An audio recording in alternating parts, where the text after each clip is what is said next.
Thank you to everyone for joining us for this live Qualtrics webinar on leveraging workflows to sustain CAP and CLIA accreditation.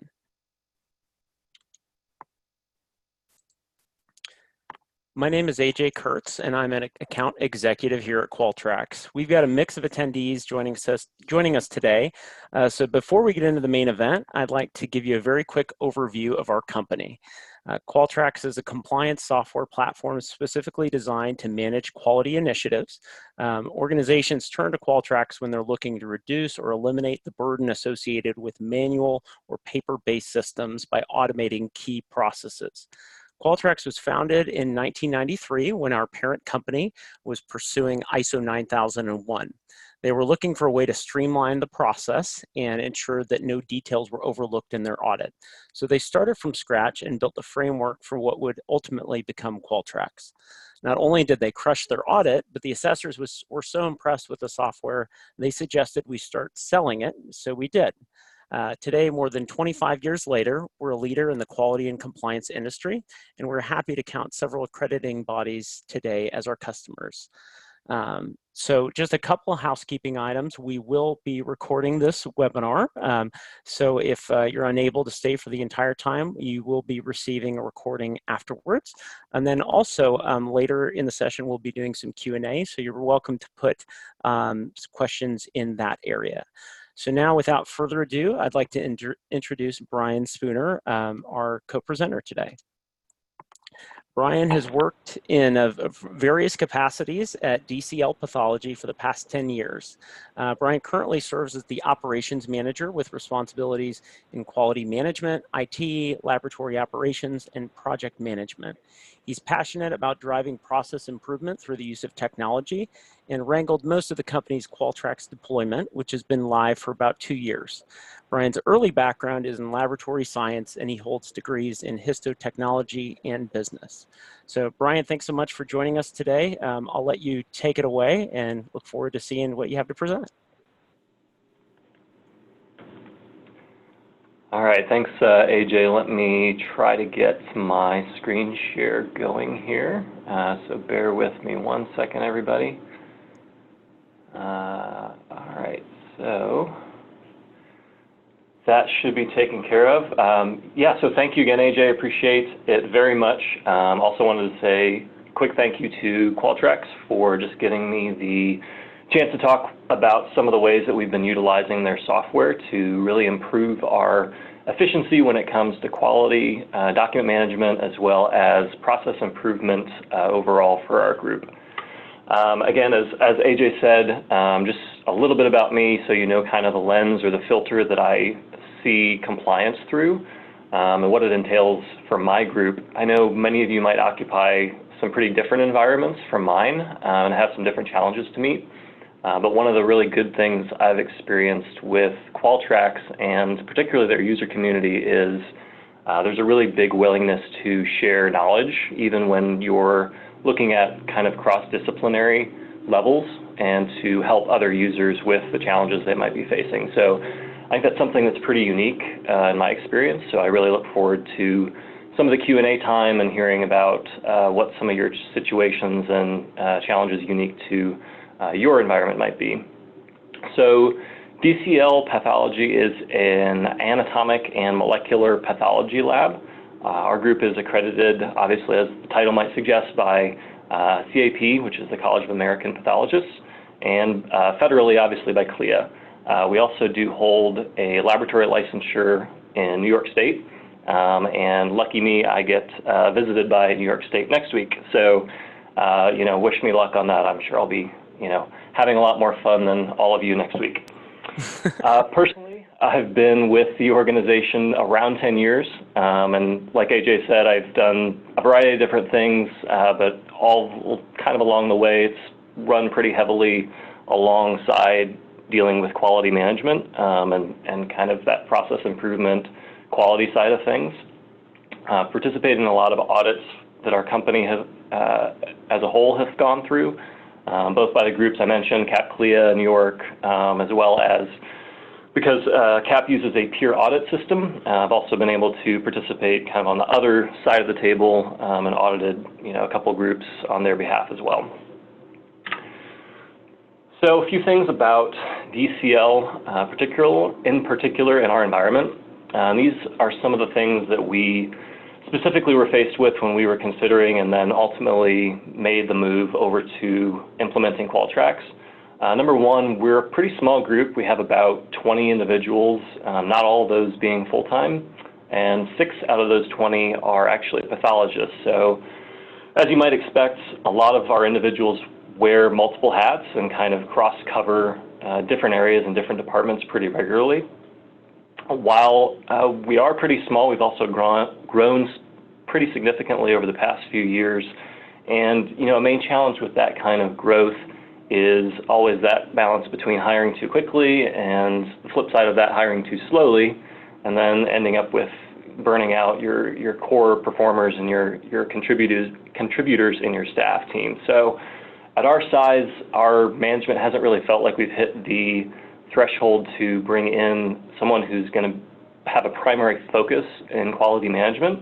So as a result, what we've maintained is sort of a committee-based approach to our quality management side of things. So we really wouldn't have been able to sustain that approach without Qualtrics, while at the same time going through some of the growth we've been experiencing over the last few years. And then as AJ said, we've been using Qualtrics for about 2 years. We've come up on our anniversary for implementation here in the next couple months. And I would say that implementation, from my perspective, was very smooth. I think we were about, maybe 3 months from stem to stern in terms of first documents in the system through really having document management for all of our SOPs and policies up. And also just because we were migrating from a primarily paper-based quality system and document management system, just that document control aspect was a really big efficiency for us. So our goal, obviously, as we've continued to grow, has been how do we grow and at the same time maintain a really sharp focus on quality. We were also at the same time moving from previously a primarily professional and physician-centric structure into much more technically complex environments. And that required us to get much more lean about our processes and workflows to support that kind of that change and evolution into something a little bit different. So we had a few contributing factors in managing that change. The first is again, how I mentioned we formatted our quality committee so it could provide as much independence as possible in that sort of format, while at the same time gaining input from various stakeholders in different parts and different functions within our group. The second and third factors are in large part due to implementing Qualtrics, and that's the document management aspect as well as the workflows that we've implemented to make it possible for us to centralize and simplify a lot of the things that previously were very manual type processes. And in order for really for us to make a more efficient management process in our environment, giving individuals a tool that's easy for them to understand was really critical, especially for pathologists. Most of our pathologists spend a large majority of their time in, with their eyes behind the microscope. So their non-microscope time really needs to be useful and not feel frustrating for them. Otherwise, if you frustrate people with the interface, what's going to happen? They're going to end up using the system less. They're going to try to avoid it. So one of the ways we kind of got buy-in from that group especially is by, making a workflow for them that helped them manage their state licensures between the different pathologists. Many of them have, 10 or 15, sometimes 20 different state licensures that they maintain, and all of those have different expirations, and managing that can become a bit of a challenge for them. So that's been kind of key in, giving them a tool to make them, their group more efficient, and in turn it gains some more credibility for the system overall. One thing that was a little unexpected for us is that most of our business development now also runs pretty completely through Qualtrics, all the way from new contacts and issuing quotes through managing pending quotes, and then through kind of active and completed phase through our projects. These are a few of the ways that we utilize Qualtrics workflows in our organization. And we've implemented, so first off, a more formalized purchase order system that helps us track our expenses from the point of being incurred through paying that invoice. Of course, as many others do, I would guess, we track events and CAPAs through our system. You might call those nonconformities or some other term, maybe in the ISO world, but for us, we kind of call those events and CAPAs. This is actually one of our first workflows, and one that we worked on during our initial site training, actually, and it's received really positive feedback, even from auditors who have come in. I had one recently even asked to take a copy of our diagram back because it was so close to what they envisioned the process ideally looking like. So that was kind of cool to see that sort of feedback. And then we have external and internal audits that we use through the system. The external workflow we actually use to record activities when we're being audited, which is a really good improvement, especially personally for me, because by nature I'm quite a terrible note taker, and having a workflow that forces you and walks you through all the steps for documentation is quite helpful for me. Internally, we use a workflow to assist in cross-auditing internally between different functional areas of the business.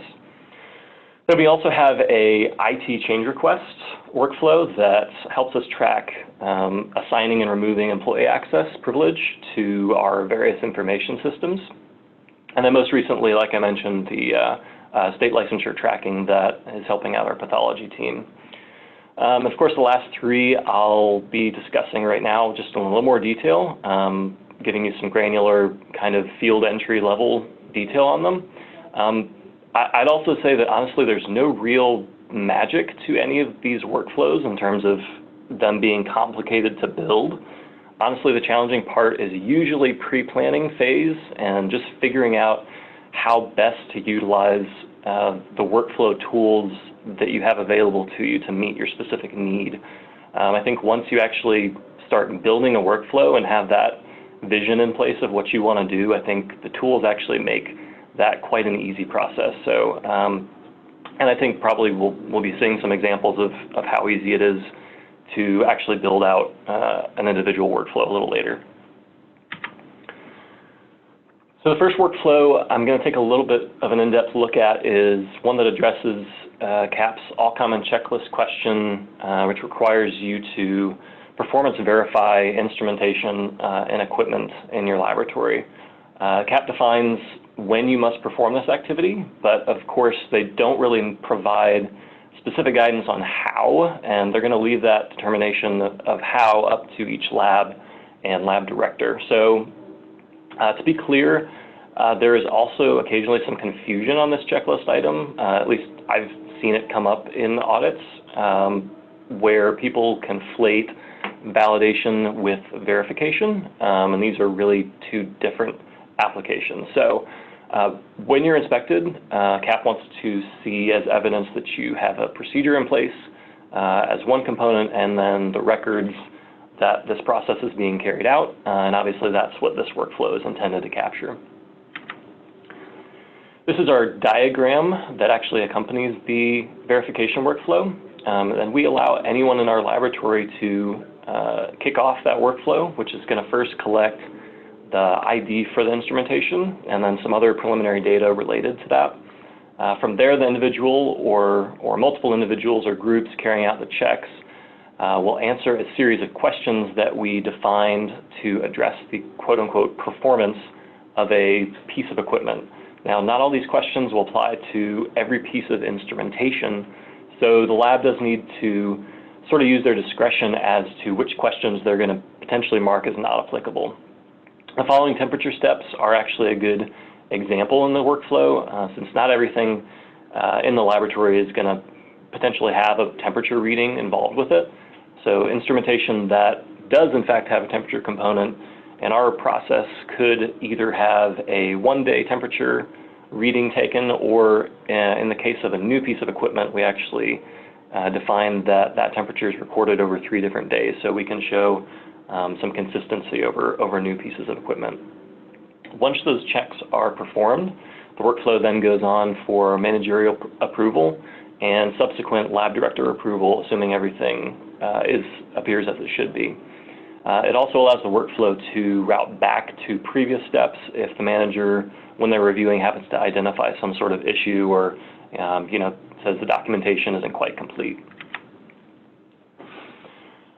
So initially, this is again diving a little bit deeper into the actual entry process. So we have fields that identify the piece of equipment, its serial number, the reason for the verification, and who will be carrying out the workflow. The first two items are pretty self-explanatory. The second two are important actually in defining how the rest of the workflow progresses. And the reason for verification options are shown on the right-hand side here. Really the main difference is segregated between either something being a new piece of equipment or being a repair, move, a PM, what have you. And then that's going to define not only in the case of temperature verification, but in terms of how many test samples we define as being required for that piece of instrumentation through the process. And the personnel selection in this step also determines who and potentially multiple people that would be the responsible parties during the next step of the workflow. So several more data points here which are intended to guide the person performing the workflow through this process. And this is the next step from that initial step we just came from. These items are going to include the date that the verification was carried out, electrical checks for grounding, and general questions that are basically kind of an overall inspection of the piece of equipment. And then the temperature verification dropdown, as I mentioned, drives the remainder of the workflow and whether it's going to close and then expire on successive days for the remainder of the workflow instance. These are the rest of the questions in the workflow, sort of scrolling down. Again, you might want to ask some different questions based on your use case and what sort of instrumentation you happen to be using. But it essentially drills down to, the instrument deposition I wanted to touch on just briefly because it's kind of a weird question, but basically for us, that means, that's asking, does the instrument do what it's intended to do? So if it's an oven, does it heat things up? If it's a slide stainer, does it stain? Things like that. Then in addition to asking those questions sort of directly about a piece of instrumentation, we also ask some questions related to safety and compliance. So questions about our chemical inventory, about SDS forms, about PPE requirements. These are all somewhat peripherally related, but they can be really helpful in getting people thinking about the related items that can then, if you don't have the documentation in place, that can become failure points later when you're going through an audit process. The last few questions then deal with satisfying what we defined as necessary. Like I mentioned, the difference between new versus all the other items. And the very last field where it allows an external file to be added is there in case we are doing an instrument-to-instrument verification and really defining an equivalency between two pieces of instrumentation. And again, that's really on an instrument level and not necessarily defining equivalency between analytes or tests, but rather, again, instrumentation. So moving on to analyte performance verification. This particular workflow is basically a method for us to track our alternative assessments. There are a couple checklist items that CAP has concerning both proficiency testing overall, but then also alternatives when formal PT may not be available. So for us, because our formal PT activities usually happen and are submitted directly through CAP, we tend to keep these a little segmented as one element while we actually treat alternative assessments, which are required when they're, as you may know, when there's no formal PT, you must do an alternative assessment. We keep those kind of as their own process through this workflow. And of course, frequency required for both items is semi-annually. This is a pretty basic diagram, as you can probably determined from looking at it. I'm not sure I intended to really make this as a horizontal stoplight, but that's kind of what it ended up being. So we have just an initial entry step moving over to recording results for the verification, and then closing the instance until it's required to be reassessed, usually that half a year later. Our first step is, again, kind of the basic demographic information, picking the analyte from a list that we maintain in the system, then selecting the person who is going to assess and score that verification instance. In our case, this is usually a pathologist, and then the individual doing the technical portion of the activity we capture as well, just as a matter of record keeping. Then on the next step, for alternative assessments, we require that a minimum of 5 challenges occur for each event. So the reviewer would document as either acceptable or not acceptable in each field. A comment field is also provided, and then below that is our version of an attestation statement for the reviewer to agree to by entering their name. That statement is basically saying that you're not going to refer PT, and that you've treated it as closely as possible to your standard workflow. And then since CAP requires that you provide an explanation actually for any challenges that you don't happen to pass, each no answer and those drop-downs listed also instructs the reviewer that they need to explain that deviation in the comment section whenever they make that selection. So the third example workflow that I'm going to look at is what we've been using to track our continuing education occurrences for our staff.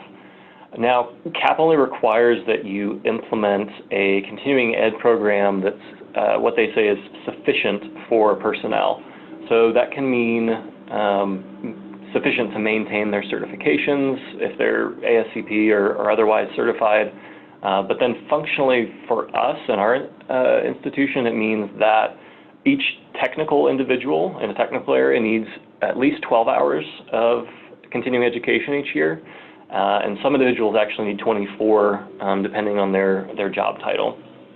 This is one that honestly for us has come in very handy in working with auditors, because once you've been capturing all these instances throughout the year, then obviously reporting on these through the system is very straightforward, and you can just run a report for an auditor, and it's very easy for them to see that you've been meeting this requirement, and you can check it off the list and move on to something else.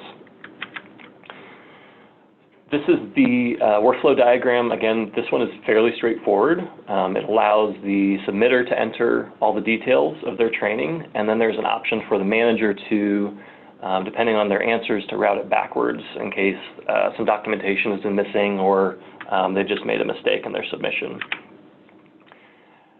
This is the entry screen for the first step, and really it's the main one collecting most of the data. Obviously, we want to get the person's name, we want to know the date of the educational activity, what type it is, either usually between a formal education course or something more informal like an in-service training event or something like that. How many contact hours we ask them to enter, and then so catching that contact hour, as you might imagine, when you're reporting, that then is going to allow you to easily report on that summed quantity for each individual. We also have a field that requires documentation, usually like a certificate or an internal training form for each instance when it's being submitted. So once all that's entered and submitted, the managerial review that's highlighted really consists of making sure that everything is in order and has been submitted completely. Then one of the really valuable lessons that I actually took away from the last user conference that Qualtrics hosted is to really use your entry and selection fields to drive routing of the workflow. And that really removes some of the ambiguity from the workflow. So whereas previously I might have given the reviewer on the bottom right there, I might have given them maybe 2 options, maybe one that says, acceptable and close, or reroute back to the submitter. Really now we're much more savvy in making this straightforward, where the managerial review actually defines if the manager says it's okay and hits yes, they're just going to hit submit and it's going to close. And if they happen to think it's not okay, they're going to pick no. They're still going to hit submit, but it's going to route backwards. So it's really, I found a good practice to kind of use your workflow questions to make those routing decisions as much as possible.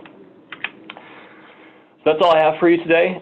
Again, thank you very much to everyone who's joined. I hope you were able to glean some useful or helpful tidbits today for your situation and processes you might want to improve. And I will go ahead and hand things back over to AJ. Thanks so much, Brian. And yeah, really appreciate your tying things to those CAP standards and some real life examples. So I'm going to go ahead and share my screen here. You know, as Brian was mentioning, you know, I think, oops, let me hit share. There we go. As Brian was mentioning, you know, a workflow, once you've figured out what your process is, actually building out the workflow is one of the more simple parts of the whole process. And so what we're going to do today is really just show you how easy it is to build a workflow. And what you see here is just a process for a holiday party that we've kind of started to map out here. So in the interest of time, I've put in a few steps already, but what we'll do is we'll upload a final step with this home plate image here, and then we'll go ahead and import this workflow into Qualtrics, where you can see how the fields are going to be automatically brought in. So let's just say this last step of our party is to go home, and we'll make this the end of our workflow, so it's red here. And then what we'll do is we'll establish a maybe a route of how we're going to go home utilizing the workflow. This is something where, again, we could save this and come back to it later if we wanted to, or we could basically just say, hey, I want to now create a workflow out of this diagram here. Oh, so actually it's even going to prevent me from bringing it into the system because I haven't named this route here. So it's kind of a smart form. So let's just say that, you know, this stage here is we're tired. So that's going to be, you know, what causes us to go home. So now I think we're ready to create our workflow. And it's going to load. It's successfully completed within Qualtrics. And when I hit yes, it's going to take me into the system where this workflow has now been created based on that graphic that I was manipulating there. So this is probably the more time-consuming part of building a workflow because you're going to identify what are the responsible parties that I want to be assigned to these different steps. So if I expand here, you'll notice that you know, I've got my steps and then I have my routes that get me from one step to the other. But in the case of a actual business process, you would probably determine, hey, I want to assign a responsible party. Maybe our lab director is going to get this party started. And then these are folks that would be routed an email notification so that they're aware of what their next step is in the workflow. But let's say, for example, you're looking at you know, the go home step here, and you're wondering, you know, how is it that we're actually going to get home? I know we're tired, but what you could elect to do is actually make a change to that workflow that we were working on a moment ago. And let's just say that we want to edit this step here, the we're tired step, and we're going to say that this is, you know, driving home. Let's say I'm the designated, the DD, I'm the designated driver, and I'm safe to drive, whatever it might be. And then you could have another route to get there where you're going to say, hey, you know, I am basically want to take an Uber, whatever it might be, and I could just say Uber or taxi. And this is a way that I want to change up the workflow all I would need to do is basically attach this diagram to a workflow that's currently in the system, and Qualtrics would allow me to update that image based on the workflow that I was creating there. So we'll actually just leave this for now. But what I'm going to do is take you to a completed version of this holiday workflow or party workflow where I've already identified responsible parties. And what you'll notice here is my diagram is all ready to go. I've got responsible parties assigned, and I'm at the beginning step here. So I have the opportunity to attach documentation if I want to. So we'll go to pictures, and we'll put a costume party photo here, and then we'll have the date of the party arrival, maybe any food or drinks brought. So let's just say Reese's and Snickers, since we're around Halloween. Oops, if I can spell Snickers. And then people to avoid who'll talk your ear off. Yeah, that Alice, she's a doozy. So now my next step, I'm hungry, so that's going to take me to eating dinner. So I'm going to click this step within the workflow, and then I can attach a photo of my dinner. Look at that delicious pizza. People I sat next to, Daniel, favorite part of the meal. I'd say it's always going to be dessert. So at this point, I've got a couple different routes I can go, and this is one of the beauties of the workflows is that you know, maybe I'm ready to celebrate and sing and dance, but maybe I got to run to the restroom, which let's say I do.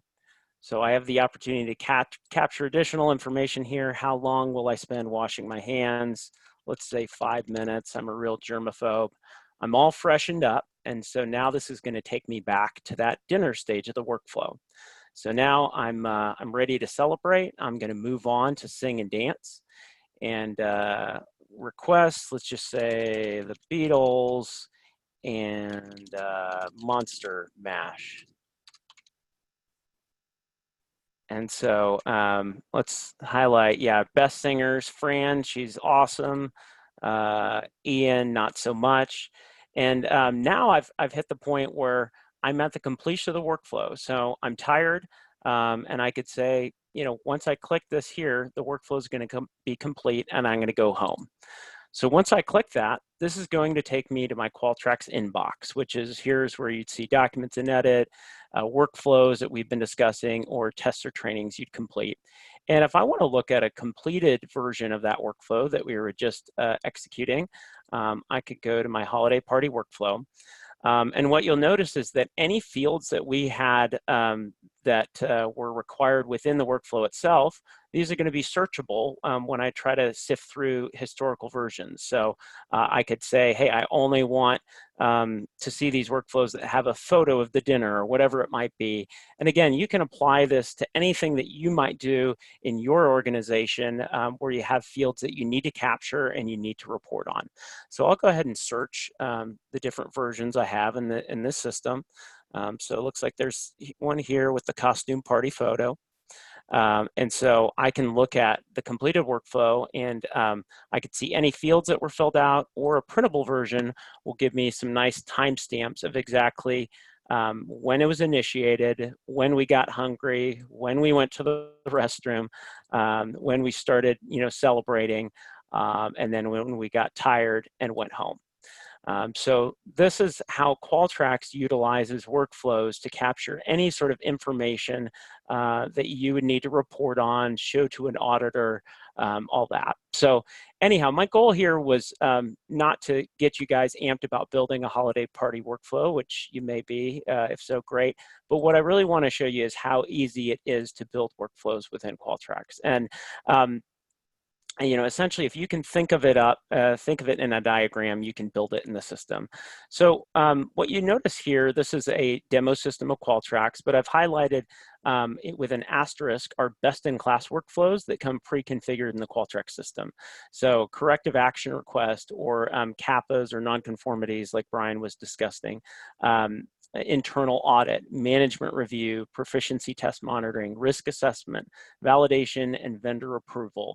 These are all elements, or these are all workflows that have some tie-in to either a CAP, CLIA, or ISO standard that is really helpful for our customers. So just like you saw me making changes to that holiday party workflow as far as responsible parties, or even changing up steps by having somebody take an Uber home versus driving home, you can make all those sorts of modifications to fit whatever process you might utilize within the Qualtrics workflows. The last thing I do want to show before I kind of leave it up for question and answers is just a slide highlighting some of the workflows our customers have built. So as you notice, Brian and his team have been really savvy about developing workflows just to help better automate their processes in their organization. But these are some other ones that the customers have made from scratch. And again, we encourage them to share with each other. So what you can see is, some of these are very much employee or HR related. Certainly competency was a big topic within the recent Lab Quality Confab conference that many of you were at. Employee onboarding, just ensuring that people get their training done in that first 4 to 6 months, and that you put some accountability on the trainee, as well as obviously operational lab related processes, managing a LIMS upgrade with LIMS change requests.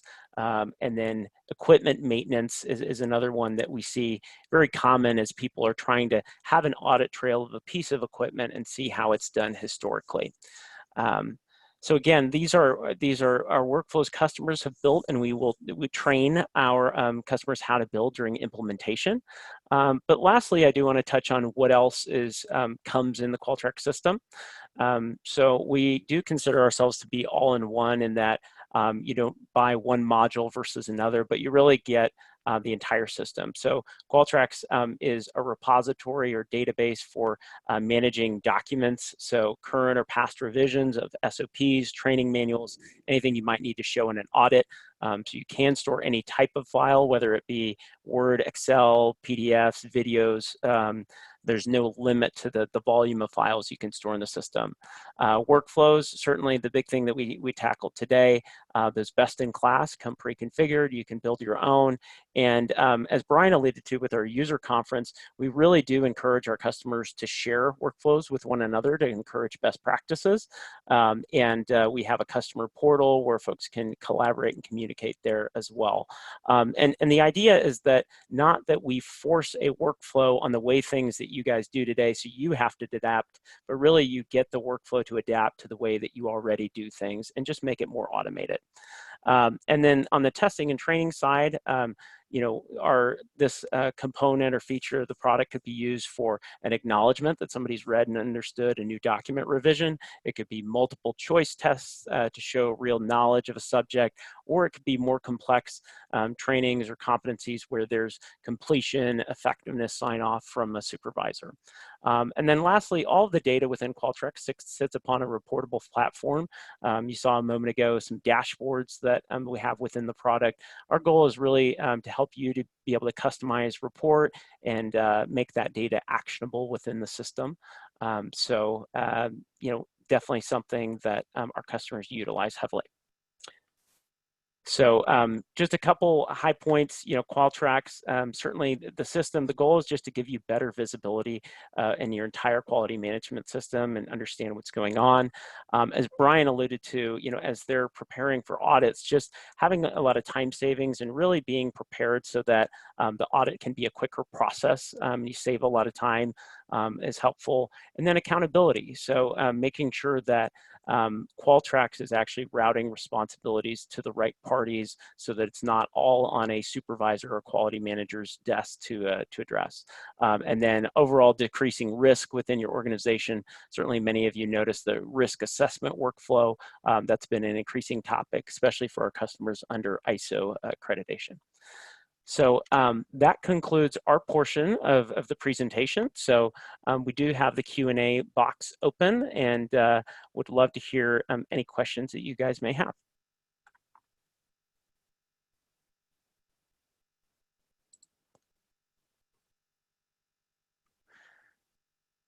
So one question that we did have is, is there a limit to how many workflows that you can build within the Qualtrics system? And that's a great question. There certainly is not.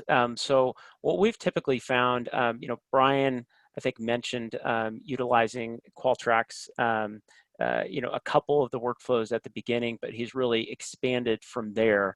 But we don't limit or basically upcharge people when they've hit a certain number of workflows within their system. We have folks with maybe over 100 that are in place. I guess, Brian, I'd be interested to share if you have any insight onto like how you guys gradually scaled up with your building of workflows.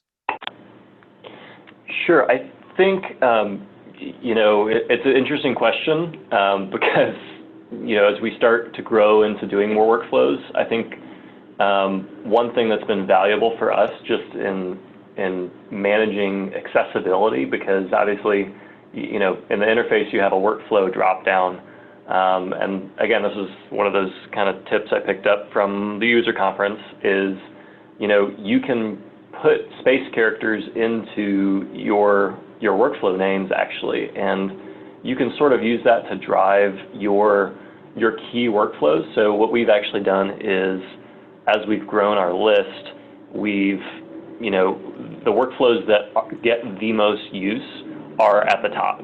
And we've done that, by putting a space character, and then it sorts those most frequently used workflows to the top. I think that's important as you start to grow that list, just so you don't get an important workflow buried down at the bottom just because it starts, with a character at the end of the alphabet. Right. No, that makes total sense. Awesome. Well, one other question, Brian, I'll leave this to you as well. Somebody asked, how can I learn to think in workflows?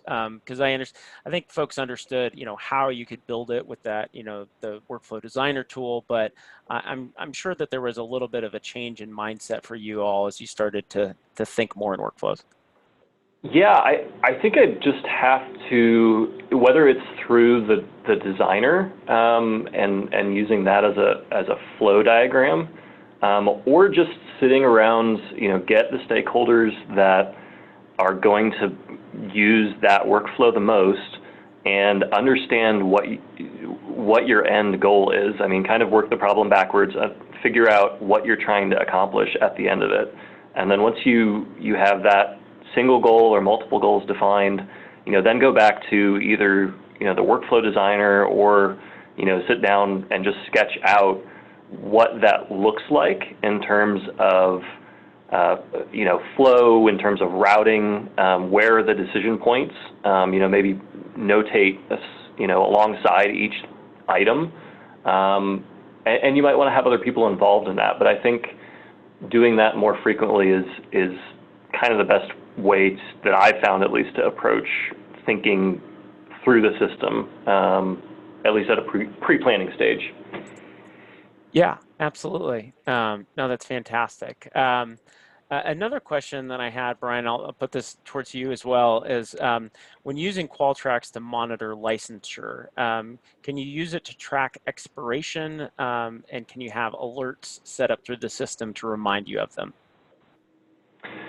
We do. So how the expirations work with the state licensure, basically we have somebody go in and set that up initially.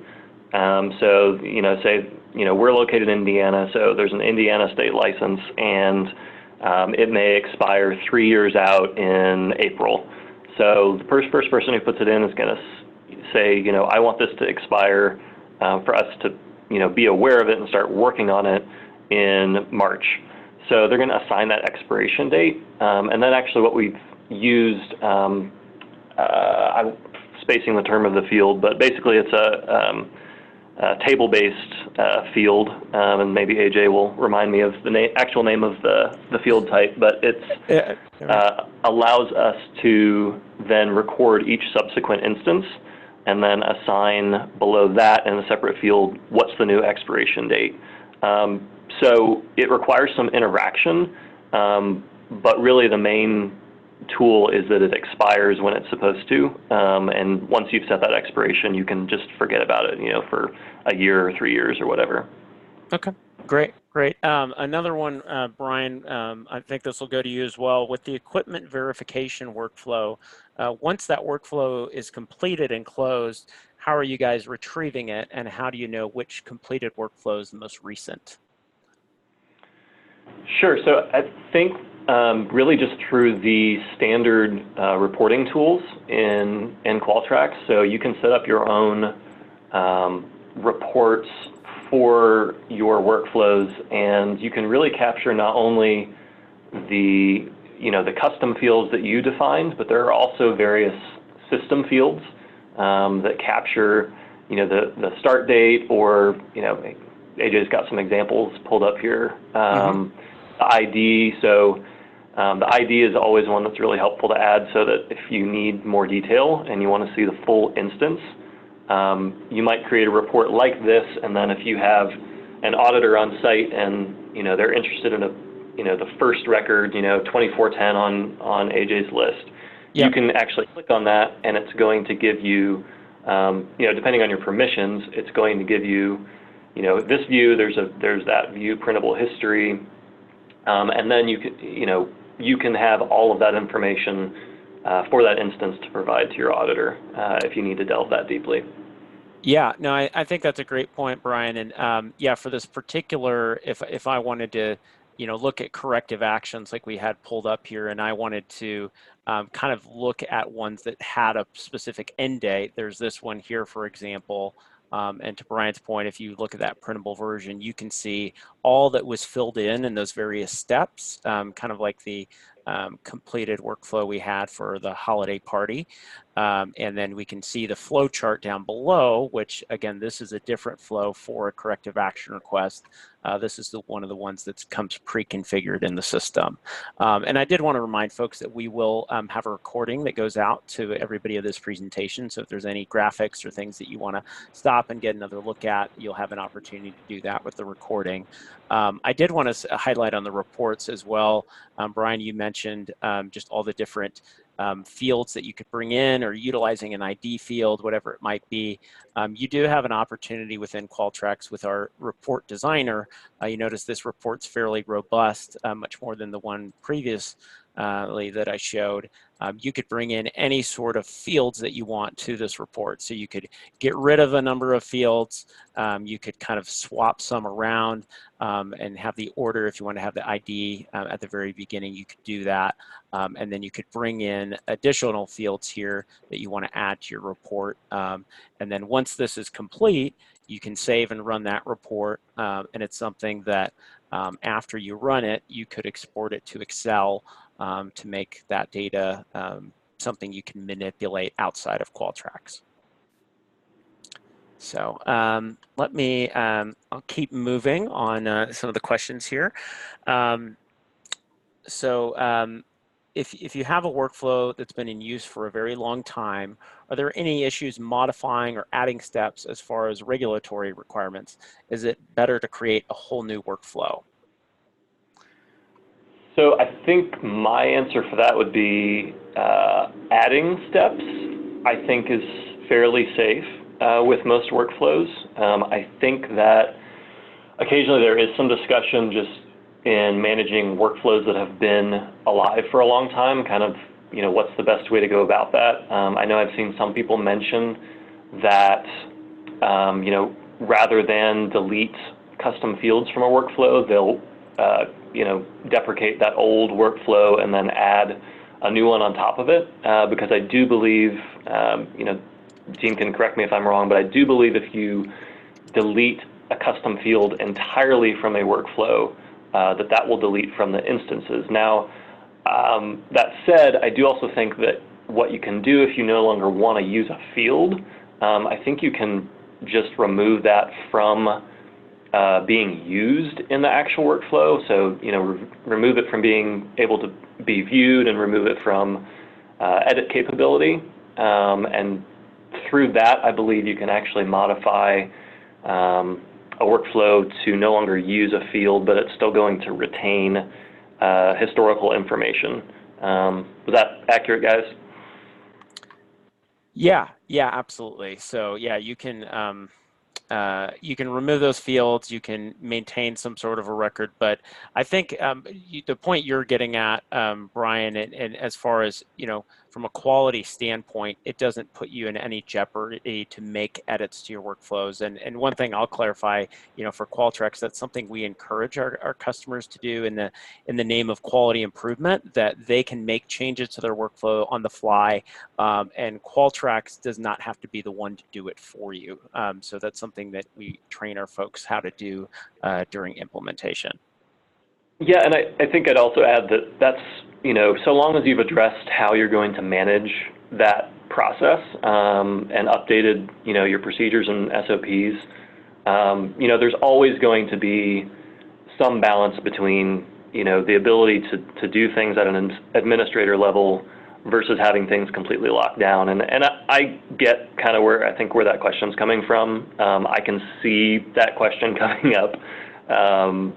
And that, that answer may not satisfy everyone according to what their preference might be. But I think regulatorily, what we found is that there's not really a regulatory issue with it.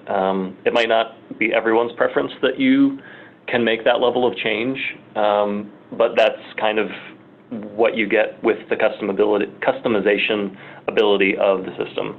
If that makes Yeah. sense. Absolutely. Yeah, and Brian, one example I might highlight is a Qualtrics customer today is the city of Austin, and their water authority, and they've got 3 different locations, and what they've chosen to do is to have different corrective action requests for each of those various locations, just to kind of help keep the process streamlined at the different sites. So. I think that's something that's an option where you can try to have the variability in just one workflow itself, or you can spin up multiple workflows to accommodate different processes across various divisions of a laboratory or organization. So a couple other questions coming through recently. So do SOPs live in Qualtrics, and are they able to be accessed by all employees? So that's a great question. Actually, a little bit more focused on kind of the document control portion of the product, which I can highlight here.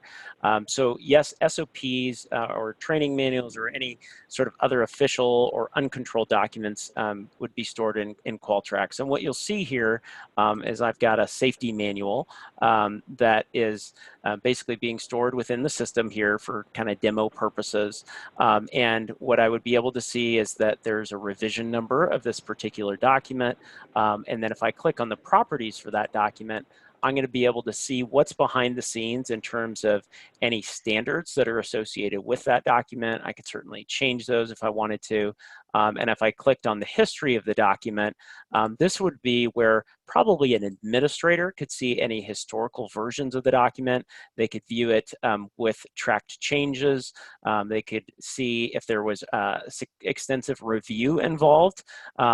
Typically a review process is where you would send out the document just for comments and feedback, and you could see who did review and then who did not review.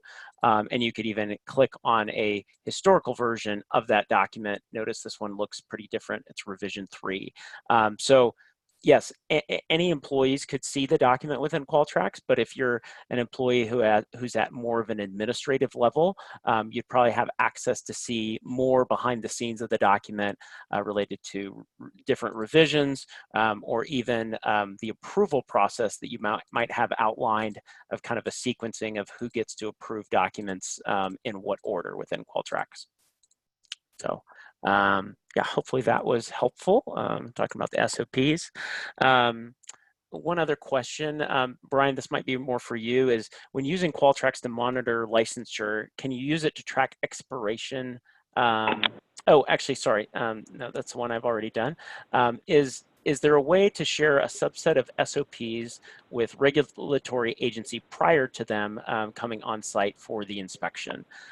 That's a great question, and I can try to field that. And Brian, if you want to add some color following, you absolutely can. So one of the things you have the ability to do within Qualtrics is extend licensing to auditors or other assessors. And the College of American Pathologists is actually one of our customers today, mainly for their CAP 15189 program. But what you could do is you could extend a license to a auditor, and I'll give you an example. We have a report called our Documents by Standard report. And what you could do is go to particular standards. Let's say I want to run all or a handful of the CAP standards, and maybe even a couple, CLIA standards as I'm preparing for an audit. So I would select those standards. I'd run the report. And here I could see almost a gap analysis of where I'm in compliant or where I have documentation related to those standards and where I do not. So if I wanted to expand and actually look at some of the documents for this first CAP standard where I do have documentation open, I could scroll down, identify what maybe this chemistry training manual is something that the auditor wants to look at. So this is something they could do prior to the audit or while the audit is in progress, and they could see those documents ahead of time as opposed to having to sort through paper binders or folders. Sure. Yeah, go ahead, Brian. Yeah. Yeah, I was just going to add to that a couple things. I guess number one is sort of what I most often do, and I'm noting that you're saying a subset of procedures. So I kind of get that question because many of our vendor audits, may involve, a half or a fourth or three-fourths of our procedures, and some of them may just completely not apply.